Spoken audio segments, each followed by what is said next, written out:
Hello guys hello guys, I am Monika Singh. Welcome back to target for IQ। तो चलिए start करते हैं हम एक आज की न्यू सीरीज किसकी, कॉन्स्टिट्यूशन ऑफ इंडिया का। आपका ये टेस्ट नंबर 3 है जो आर्टिकल डील करता है आपका 243 टू 395। ठीक है, तो यहाँ पे हम डिस्कस करेंगे और ये हमारा क्या हुआ है, आपका क्वेश्चन आंसर की सीरीज चलाई हुई है। ठीक है, उसी का ये आपका जो है यहाँ पर इसके 2 पार्ट्स और बचे हैं, ये और एक लास्ट बचा है। ठीक है, इसके बाद हमारे IPC के भी हो चुके हैं और आपके कॉन्स्टिट्यूशन के आज लास्ट पार्ट है ये आपका। ठीक है, ये इसका आज हम पढ़ेंगे आपका 250 क्वेश्चंस। ठीक है, जो हमने सीरीज चलाई हुई है उसी के आगे कंटिन्यू करते हुए। ठीक है, तो जैसे हम देखेंगे इसका फर्स्ट क्वेश्चन से स्टार्ट करेंगे। फर्स्ट क्वेश्चन बात करता है यहाँ पर, और आप भी क्या करेंगे साथ साथ में जब आप उसको क्वेश्चन अटेम्प्ट करेंगे तो आप इसको क्या करेंगे, अपना एक तरीके से आंसर लिखेंगे और देखेंगे कि आपके कितने क्वेश्चन यहाँ पर सही हो रहे हैं। ठीक है, तो आपका फर्स्ट क्वेश्चन है कि the doctrine of territorial nexus is related with articles, कि जो आपका टेरिटोरियल लैक्सिस है वो कौन सा आर्टिकल से रिलेट करती है, तो ये हमारा आर्टिकल 245 पे है। ठीक है, कौन से ये एक स्पीड रहेगा। ठीक है, स्पीडली रहेगा, रैपिड है, जिससे कि आपके काफी क्वेश्चंस बहुत कम टाइम में कवर हो जाए। ठीक है, इसलिए तो ये आपका आर्टिकल हो गया 245। नेक्स्ट बात करेंगे कि इंडियन कॉन्स्टिट्यूशन के पास रेजुटरी पावर होती है। ठीक है, तो वो किसके पास पावर होती है, वो आपके पार्लियामेंट के पास पावर होती है। तो 2 का आंसर हो जाएगा आपका 3, पार्लियामेंट। नेक्स्ट बात करेंगे यहाँ पर क्वेश्चन नंबर 3 बात करता है कि पार्लियामेंट के पास पावर होती है कि वो लेजिस्लेट कर सकती है। ठीक है, स्टेट की लिस्ट पर भी कानून बना सकती है, कब बना सकती है, ये क्वेश्चन मेंस में भी बनता है। देखिएगा हम क्या पढ़ते हैं, हम पढ़ते हैं कि जो आपका 7 शेड्यूल में लिस्ट दी गई है उसमें 3 तरह की लिस्ट आपको दी गई है। एक आपका सेंटर, दूसरा आपका यूनियन, ठीक है, वो स्टेट, एंड थर्ड आपका कंकरेंट लिस्ट। ठीक है, जो सेंटर या यूनियन लिस्ट जिसको हम बोलते हैं उस पे सेंटर कानून बनाती है। स्टेट लिस्ट की अगर हम बात करते हैं तो स्टेट पे आपका स्टेट कानून बनाता है, लेकिन कंकरेंट लिस्ट में क्या होता है, आपका कंकरेंट में दोनों के पास पावर होती है कानून बनाने की, सेंटर भी बना सकता है और स्टेट भी बना सकता है। ठीक है, तो इसी तरीके से अगर हम बात करते हैं कि ऐसा क्या कौन से वो केसेस होते हैं कि जब सेंटर स्टेट के कानून भी बना सकता है। ठीक है, स्टेट की लिस्ट पर भी अपना कानून बना सकता है। तो इसमें अगर हम बात करते हैं तो इसका राइट आंसर हो जाएगा इन द नेशनल इंटरेस्ट। ठीक है, 249 में बता रखा है कि अगर नेशनल इंटरेस्ट में रिक्वायर्ड होता है तो वहां पर यूनियन भी कानून बना सकता है स्टेट लिस्ट पर। ओके, क्वेश्चन नंबर 4 देखेंगे। Whether legislature of a state can enact a law with respect to a matter enumerated in the concurrent list repugnant to the provision of an earlier law made by the parliament। ये question बात करता है, देखिएगा कि क्या legislature जो है state की वो क्या इनेक्ट कर सकती है law with respect to matter, जो भी मैटर इन्यूमरेट किए गए हैं कंकरेंट लिस्ट में। ठीक है, लिस्ट में repugnant to the provision of an earlier law made by the parliament.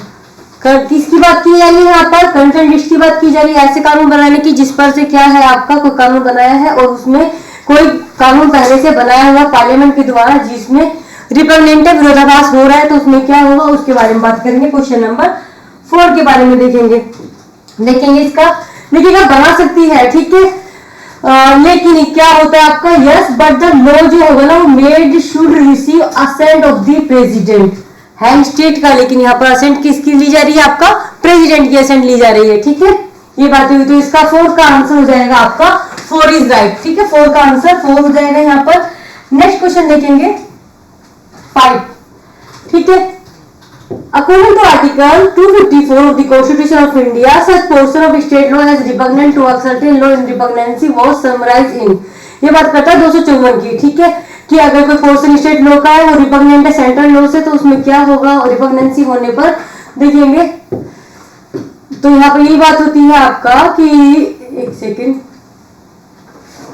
हाँ, तो बात की गई है यहाँ पर कि जो आपका आर्टिकल 254 में अगर हम बात करते हैं कि according to article 254 of the constitution जो भी पोर्शन होगा स्टेट लॉ का वो रिपग्नेंट होगा अगर किसके सेंट्रल लॉ के, तो एक तरीके से उसकी रिपग्नेंसी को जो समराइज किया गया था सेंट्रल लॉ के और स्टेट लॉ के बीच में अगर कोई रिपग्नेंसी आ रही है उसका केस कौन सा रिलेट करता है, जिसके बीच में समराइज की गई थी रिपग्नेंसी को। तो इसका आंसर हम देखेंगे क्वेश्चन नंबर 5 का आंसर हो जाएगा M Karunanidhi versus union of India के। इस केस में बहुत ज्यादा इसके बारे में डिस्कस किया गया था। M Karunanidhi versus union of India 1979 का ये आपका केस है। ठीक है, नेक्स्ट देखेंगे which article in the constitution of India relates to the subject matter law made by parliament to give effect to treaties and international agreement.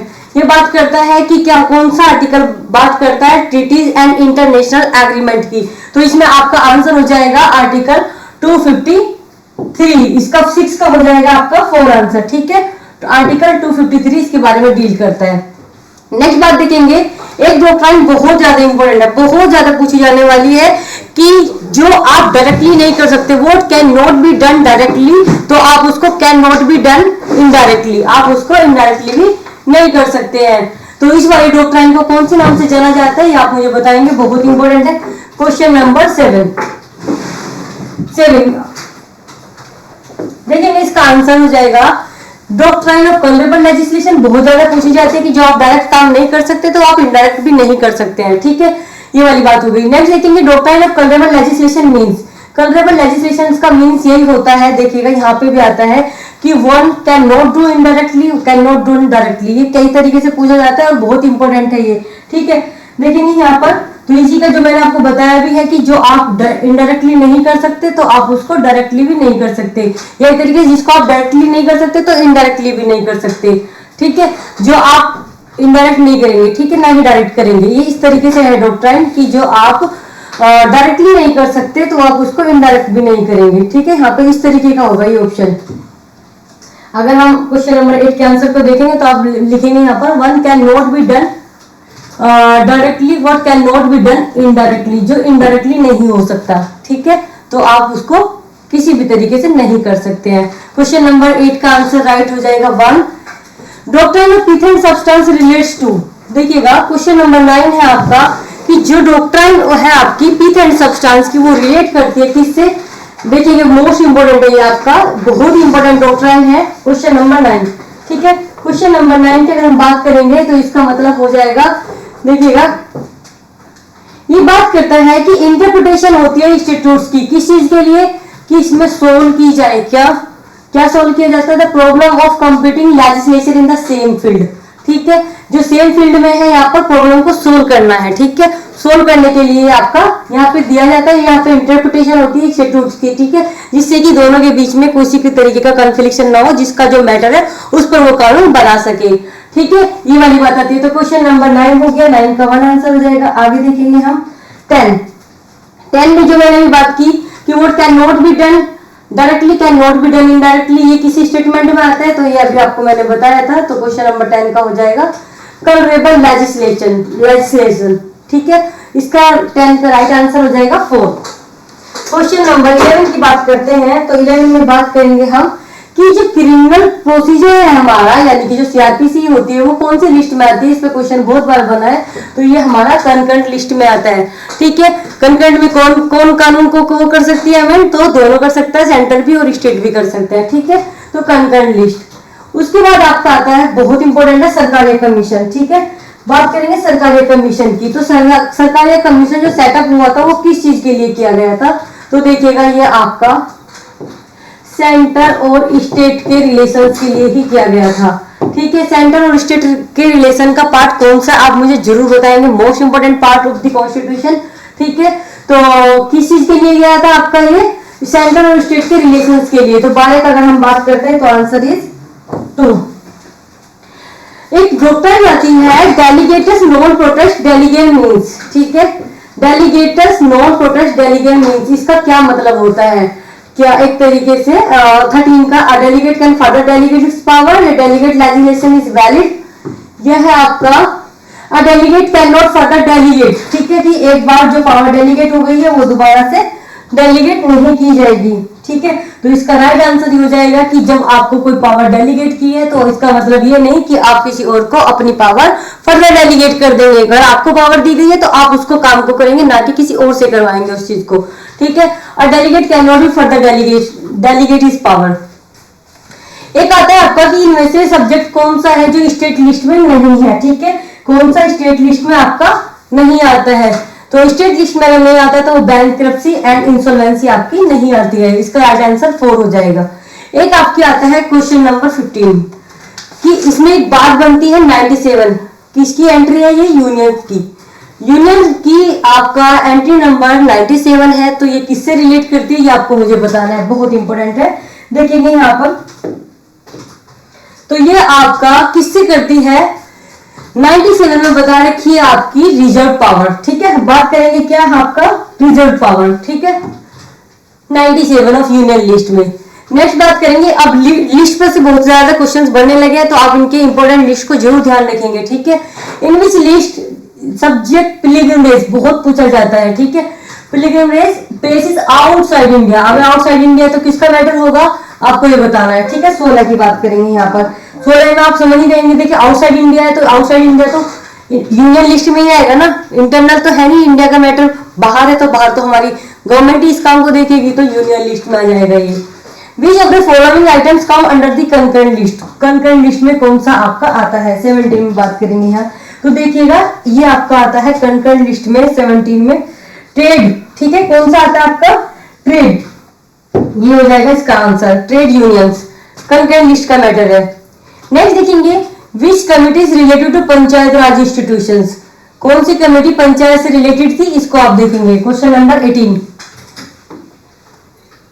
में बात करेंगे हम यहाँ पर, तो देखेंगे 18 का हो जाएगा बलवंत राय मेहता कमेटी।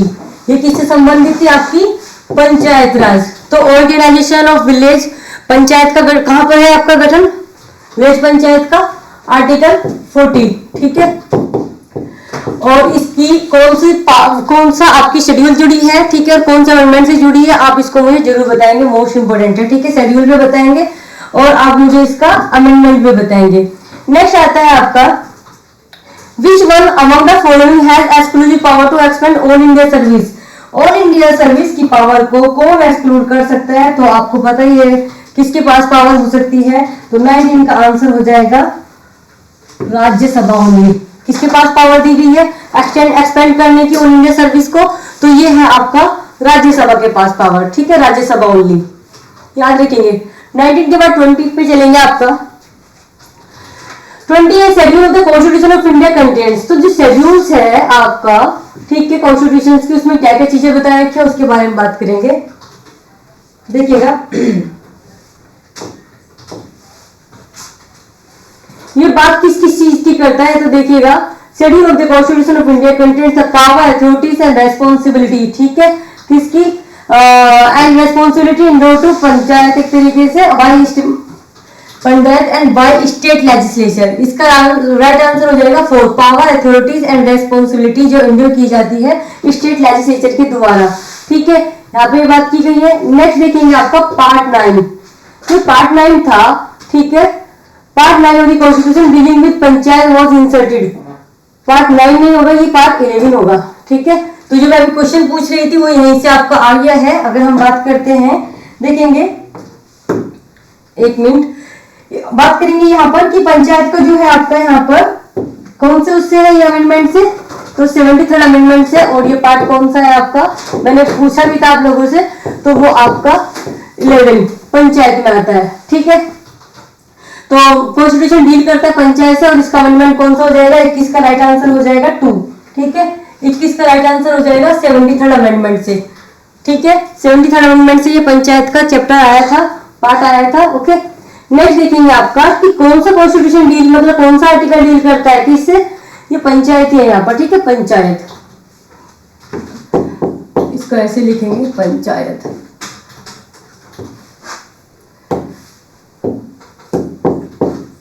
ठीक है, पंचायत। तो ये पंचायत में यहाँ पे बात की गई है कि constitution of panchayat is given under the constitution, कौन से आर्टिकल में दिया गया है, तो ये आपका आ जाता है कॉन्स्टिट्यूशन का आर्टिकल हो जाएगा आपका 243 का बी, क्या हो जाएगा 243 का बी, ठीक है, यहाँ पर इसका कॉन्स्टिट्यूशन बता रखा है पंचायत का। नेक्स्ट देखेंगे आपका, ये बात है आपकी 12th शेड्यूल, ठीक है, क्वेश्चन बना हुआ है कि 12th शेड्यूल जो थी वो कौन से अमेंडमेंट से जोड़ी गई थी, उसके बारे में देखेंगे यहाँ पर। तो ये आपका 12th, ठीक है, 12th schedule of the constitution added by the, किस अमेंडमेंट से जोड़ी गई थी, तो ये आपका 74th अमेंडमेंट से 12th शेड्यूल जोड़ी गई थी, ठीक है, ध्यान रखेंगे, ओके। नेक्स्ट देखेंगे आपका कि म्युनिसिपैलिटी से रिलेटेड प्रोविजंस कौन सा आर्टिकल में दे रखा है, कि provision regarding constitution of municipality, municipality के कॉन्स्टिट्यूशन को लेकर के कहां पर प्रोविजन दिया गया है, तो आपके 243 के क्यू में दिया हुआ है, ठीक है। आगे देखेंगे 243 ZE of the constitution of India provided. ZE में क्या प्रोवाइडेड है? 25 का आंसर देखेंगे यहाँ पर, एक मिनट। 25 का आंसर अगर हम देखते हैं तो वो आ जाता है 243 ZE में मेट्रोपॉलिटन प्लानिंग कमिटी, ठीक है। 243 ZE इन पे भी क्वेश्चन बनता है, इनको भी आप अच्छे से ध्यान से देखेंगे, ठीक है। 243 ZE में हो गया मेट्रोपॉलिटन प्लानिंग कमिटी। नेक्स्ट देखेंगे आपका, बहुत इंपॉर्टेंट है ये मैंने कल भी पढ़ाया था कि which article of the Indian constitution define the proclamation of emergency. मैंने बोला था कि आर्टिकल 366 के जो अब क्लोज पे क्वेश्चन बनने लगा है तो आप उनकी डेफिनेशंस को जरूर देखेंगे। तो इसमें अगर हम बात करते हैं तो कौन सा आ जाता है? आर्टिकल 18, ठीक है। आर्टिकल 366 का क्लोज 18, ठीक है। आर्टिकल तो 366 है बट उसका क्लोज जो है वो 18 है। इस पे क्वेश्चन कई बार बना हुआ है। बात करेंगे हम 352। आर्टिकल 352 जो है इंडियन कॉन्स्टिट्यूशन का, वो डील किससे करता है? तो ये डील करता है इमरजेंसी से, ठीक है। 27 का राइट आंसर हो जाएगा प्रोक्लेमेशन ऑफ इमरजेंसी। 3 तरीके की इमरजेंसी होती है, 3 टाइप्स होते हैं। कौन कौन से होते हैं तो आपको पता ही है। एक आपका नेशनल इमरजेंसी, एक आपका स्टेट इमरजेंसी हो जाती है, ठीक है। एक आपका फाइनेंशियल इमरजेंसी हो जाती है, ओके। जो आपका 352 में आती है, 356 में आती है और आपका 360 में आती है। इनके आपको पता होने चाहिए, बहुत इंपॉर्टेंट है ये, ठीक है। आगे देखेंगे यहाँ पर who is empowered to proclaim emergency, कि किसके पास पावर की वो इमरजेंसी को प्रोक्लेम कर सकता है। तो आप इसका आंसर करेंगे, बहुत इंपॉर्टेंट है। तो किसके पास पावर दे रखी है हमारे यहाँ पर? बहुत बार पूछा जाने वाला क्वेश्चन है। तो ये हमारे पास मैंने बताया भी था जब राष्ट्रपति की पावर पढ़ाई थी एक वीडियो में, तो बताया था कि इसके पास क्या है, राष्ट्रपति के पास क्या पावर होती है कि वो इमरजेंसी भी देश में लगा सकते हैं। तो प्रेसिडेंट के पास पावर है इमरजेंसी लगाने की। Every proclamation issue under 352 shall be, जो भी कोई प्रोक्लेमेशन इशू की जा रही है 352 के अंतर्गत, तो वो क्या होती है? क्या वो लेट की जाती है before each house of the parliament और नोट? इन सब के बारे में हम बात करेंगे। 29 का आंसर देखेंगे तो 29 के बारे में बात करेंगे तो देखिएगा जो भी कोई प्रोक्लेमेशन इशू की जा रही है ना 352 में, वो लेट की जाती है before each house of the parliament, ठीक है। दोनों, चाहे लोकसभा हो चाहे आपकी राज्यसभा हो, दोनों में ही क्या किया जाता है? वो लेट की जाती है, ठीक है। ईच हाउस लिखा हुआ है यहाँ पर। तो ये हो गया 29 का वन आंसर। 29 का क्या हो गया? आपका 1 हो गया। आगे देखेंगे एक second. The proclamation of emergency under Article 352 when Lok Sabha stand dissolve, जब आपकी इमरजेंसी लगी हुई है और लोकसभा क्या हो जाती है? लोकसभा डिसॉल्व हो जाती है, ठीक है। तो when Lok Sabha stand dissolve has to be approved by, ठीक है। तो अब ये कैसे होगा? अप्रूव होगी बाय कैसे? आगे देखेंगे इसका कौन करेगा, कैसे करेंगे। अगर लोकसभा डिसॉल्व हो गई है तो देखिएगा, बात करते हैं हम यहाँ पर Rajya Sabha and then it will continue till the reconstitution of new Lok Sabha which must approve within 30 days of first sitting, ठीक है। तो ये राज्यसभा ओनली या Lok Sabha in the next session नहीं, इसकी तीनों में से कोई सा नहीं। इसका राइट आंसर हो जाएगा कि अगर वो उस समय डिसॉल्व हो गई थी तो देखिएगा तब तक वो कंटिन्यू रहेगी, लेकिन जैसे ही लोकसभा आ जाएगी, ठीक है, जब से लोकसभा आ जाएगी उसके 30 दिन के अंदर, 30 दिन कब से? जब उनकी फर्स्ट सिटिंग हुई है, ठीक है। तो Rajya Sabha and then it will continue, तब तक कंटिन्यू रहेगी जब तक कि कोई लोकसभा दोबारा से नहीं आ जाती है, ठीक है। जो आपका उसके बाद अप्रूव होगा with in 30 days, first meeting से विद इन 30 डेज क्या होगा आपका? वो अप्रूव होगी आपकी इमरजेंसी के बारे में, ठीक है। प्रोक्लेमेशन जो लगाई हुई इमरजेंसी की उसकी। आगे देखेंगे during the proclamation of emergency the duration of the house of people. House of people means होता है लोकसभा। तो जो लोकसभा का टाइम पीरियड है उसके अगर हम बारे में बात करते हैं, ठीक है, तो ये आपका Lok Sabha may be extended by the parliament for a period not exceeding at a time। Underline करेंगे, एट अ टाइम का मतलब होता है एक बार में, एट अ टाइम मतलब एक बार में, ठीक है। तो अगर इमरजेंसी लगी हुई है और ड्यूरेशन ऑफ द पीपल जो है मतलब हाउस ऑफ पीपल का ड्यूरेशन जो होगा वो बढ़ाया जा सकता है पार्लियामेंट के द्वारा, कितना? और उससे ज्यादा नहीं, तो 1 year at a time. 1 year at a time का मतलब होता है एक बार में 1 साल, बस, उससे ज्यादा नहीं, ठीक है। नेक्स्ट लिखेंगे 32। Which article of the Constitution cannot be suspended during the proclamation of emergency? Under article 352 कि कौन सा सस्पेंड नहीं होता है, तो ये आपको बहुत अच्छे से पता है, तो देखिएगा 20 और 21 आपका सस्पेंड नहीं होता है, इसका राइट आंसर हो जाएगा 2। ठीक है, राइट आंसर क्या हो जाएगा इसका 2 हो जाएगा। ओके, आर्टिकल 20 एंड 21 और कौन सा ऑटोमेटिकली सस्पेंड हो जाता है आप बताएं मुझे, तो वो है आपका 19। ठीक है, Which fundamental right cannot be suspended even during an emergency under Article 352 of the Constitution। तो जो आपका 20 और 21 में प्रोविजन दिए गए वही नहीं हो सकते, तो कौन सा दे रखा है यहाँ पर आपका right to equality, right to freedom, life and personal liberty या राइट टू कॉन्स्टिट्यूशनल रेमेडी। तो 33 का अगर हम बात करते हैं तो 33 का आपको पता होना चाहिए, राइट टू लाइफ तो 21 में हो गया। ठीक है, right to life and personal liberty आपका 20 के अंतर्गत आ जाता है, तो इसका राइट आंसर क्या हो जाएगा 3 हो जाएगा। 33 का right answer is 3, right to life and personal liberty. आपसे कभी डायरेक्ट ना दे करके आर्टिकल 20 और 21 ना देके आपको ऐसे भी पूछा जा सकता है, तो दोनों तरीके से ध्यान रखेंगे। ठीक है, ये हो गया। आगे देखेंगे इससे, आर्टिकल 19 विल बी सस्पेंडेड। ठीक है, article 19 will be suspended during the proclamation emergency only when the emergency is declare on the ground of. ये बहुत बार पूछा जाता है, 19 जो ऑटोमेटिकली सस्पेंड होता है तो वो किस ग्राउंड पर होता है, तो ये आपको याद रखने की जरूरत है। 34 का मोस्ट इंपोर्टेंट क्वेश्चन है ये आपका। देखेंगे यहाँ पर वार और अग्रेशन और आर्म्ड रिबेलियन, नो। देखिएगा इसका हो जाएगा ओनली 2 बार थे, कौन सा आर्म्ड रिबेलियन पे नहीं आता, ये वॉर या फिर एक्सटर्नल एग्रेशन पे आता है। ठीक है, तभी होता है 19 ऑटोमेटिकली सस्पेंड, कब कब वॉर या एक्सटर्नल एग्रेशन। ठीक है, तब होता है। अब हम बात करेंगे यहाँ पर कि कौन सा आर्टिकल है इंडियन कॉन्स्टिट्यूशन का जो प्रोवाइड करता है कि ड्यूटी है यूनियन की कि वो प्रोटेक्ट करेंगे एवरी स्टेट्स को अगेंस्ट एक्सटर्नल एग्रेशन से और इंटरनल डिस्टर्बेंस से। बहुत इंपॉर्टेंट है, पूछे जाने वाला है आपका ये। ठीक है, तो ये आपका आर्टिकल आता है 355। ठीक है, कई बार क्वेश्चन बना हुआ है इसमें, पूछा जाता है ये आपसे 355। ठीक है, क्या दिया हुआ 355 में बोला गया है कि यूनियन की ड्यूटी होती है कि वो प्रोटेक्ट करेंगे स्टेट्स को, किस चीज से, स्टेट्स को किससे, एग्रेशन से। ठीक है, एक्सटर्नल एग्रेशन से और आर्म्ड रिबेलियन से प्रोटेक्ट करने की ड्यूटी बनती है यूनियन की। ठीक है, ये बात हो गई। ये बहुत इंपॉर्टेंट केस बताने जा रही हूँ मैं, बहुत ही बार पूछे जाने वाला, और आपको मेंस में भी ये इंडिकेट करना होगा अगर आप इमरजेंसी लिखते हैं। ठीक है, 356 वाली कि scope of article 356 was examine in the case of, कौन से केस में एग्जामिन की गई थी, ये देखेंगे आपका 36 का।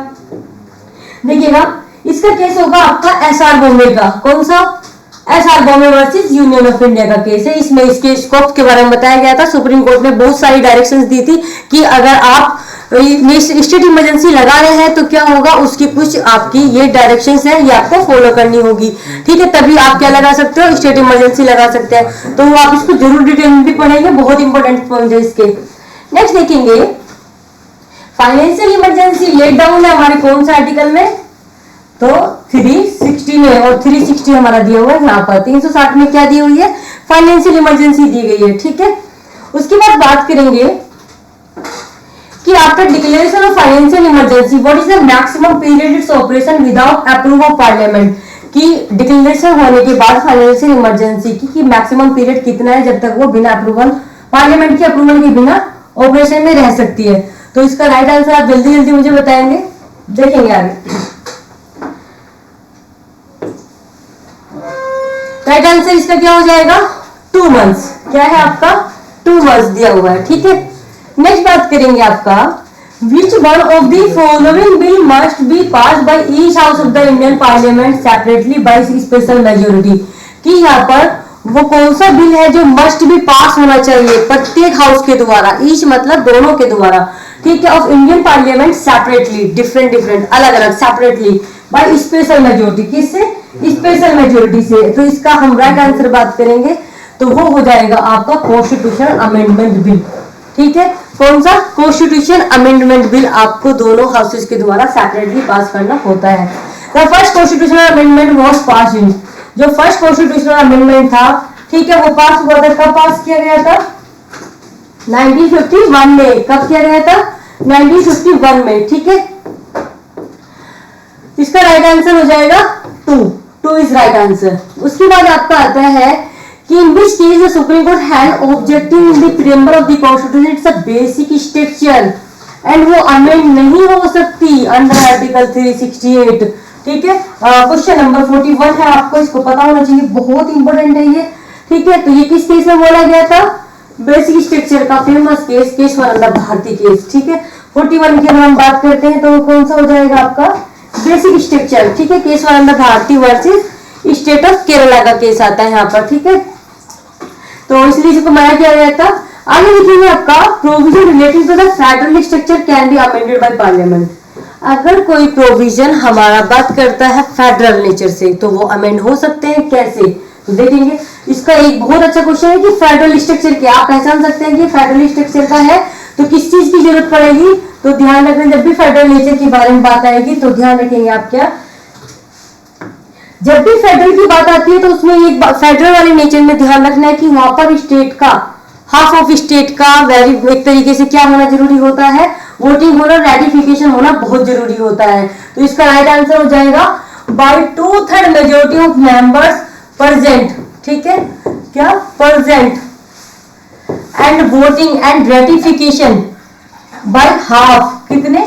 Bye half of the members, जो भी वहां पर है ना स्टेट्स के, ऑफ दी स्टेट। ठीक है, तो उनके आधे मेंबर्स के द्वारा वोटिंग होती है और रेटिफिकेशन होता है, तभी आप फेडरल नेचर के किसी भी प्रोविजन में अमेंडमेंट्स कर सकते हैं, क्योंकि फेडरल का मतलब होता है कि वो प्रोविजन स्टेट से भी कनेक्टेड है। ठीक है, तो अगर आप उसमें कोई अमेंडमेंट करना चाहोगे तो स्टेट का रेटिफिकेशन तो बहुत जरूरी है।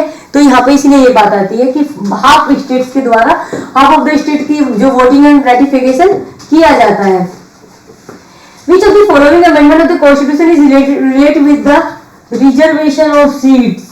किसमें? In education institution for the economical weaker section. ठीक है, ईडब्ल्यूएस के बारे में बात की गई है यहाँ पर, इकोनॉमिकली वीकर सेक्शन। ठीक है, तो 43 में बात की गई है आपका कि कौन से वाले इसमें आया, ये बहुत इंपॉर्टेंट है। तो इसका अमेंडमेंट कौन सा हो जाएगा? 103। ठीक है, 43 की अगर हम बात करते हैं, 43 का राइट आंसर हो जाएगा यहाँ पर 103 यानी 3। ठीक है, ये बात हो गई। 43 के बाद 44 देखेंगे, विच of the fundamental rights was amended by the 97th amendment. ठीक है, 97वां कॉन्स्टिट्यूशनल अमेंडमेंट हुआ था 2011 में, जब जिसको राष्ट्रपति की असेंट मिली थी 12 जनवरी 2012 को। ठीक है, कब मिली थी? 12 जनवरी 2012 को उसको असेंट मिली थी। तो वो कौन सा है? Right to equality, right to freedom, right to life and आपका नन ऑफ दी अबव। इसका आंसर आपको फटाफट करना है। ठीक है, क्वेश्चन नंबर है आपका 44।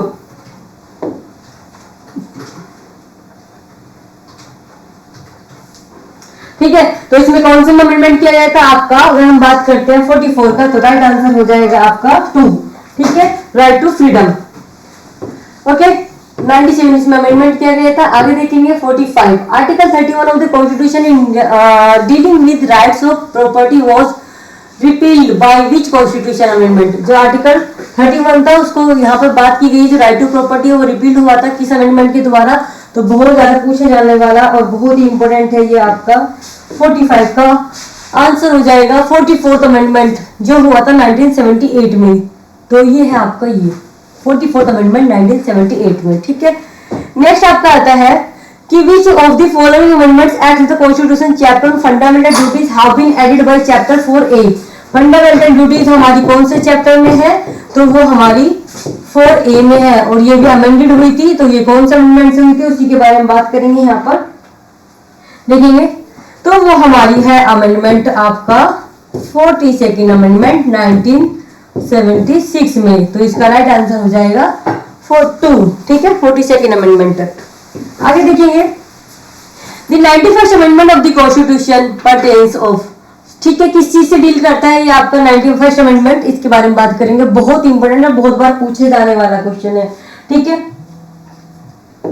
देखेंगे यहाँ पे बात की गई थी जो मेंबर्स है ना, ठीक है, मिनिस्टर्स की काउंसिल में कितने होने चाहिए। ठीक है, तो जो 15% वाली लिमिट के बारे में जो बताया गया था ना वो 91st अमेंडमेंट से ही बताया गया था। इसका राइट आंसर हो जाएगा 2। Basic structure of the constitution can be amended. तो अब हमने बात पहले भी की थी कि क्या बेसिक स्ट्रक्चर अमेंडमेंट हो सकते हैं।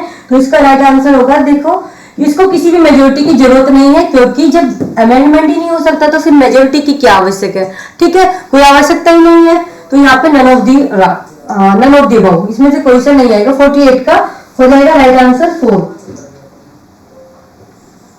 Bye which of the following constitutional amendment ex voting is age, बहुत बार पूछे जाने वाला है, ठीक है। यहाँ पर क्या किया गया था, 21 साल की जो एज थी ना वोटिंग राइट्स की, वो क्या कर दी गई थी, 18 कर दी गई थी। तो कौन से अमेंडमेंट से थी वो हमारे, राइट आंसर इज 3rd, ठीक है। 61st amendment. नेक्स्ट देखेंगे which constitutional amendment introduce anti defection provision, ठीक है। ये कौन सा प्रोविजन है आपका एंटी डिफेक्शन का, कौन से अमेंडमेंट से आया था, 10th शेड्यूल इससे रिलेट करती है, तो वो हो जाता है आपका राइट आंसर 50 का 2, ठीक है, जिसमें आपका 52nd अमेंडमेंट। तो चलिएगा आज के आपके टॉप 50 क्वेश्चंस हमने क्या किए, कवर कर दिए हैं, ओके। तो आप इनको जरूर करेंगे अच्छे से, जो भी आपका स्कोर होगा आप उसको मुझे बताएंगे, ठीक है। And thank you so much.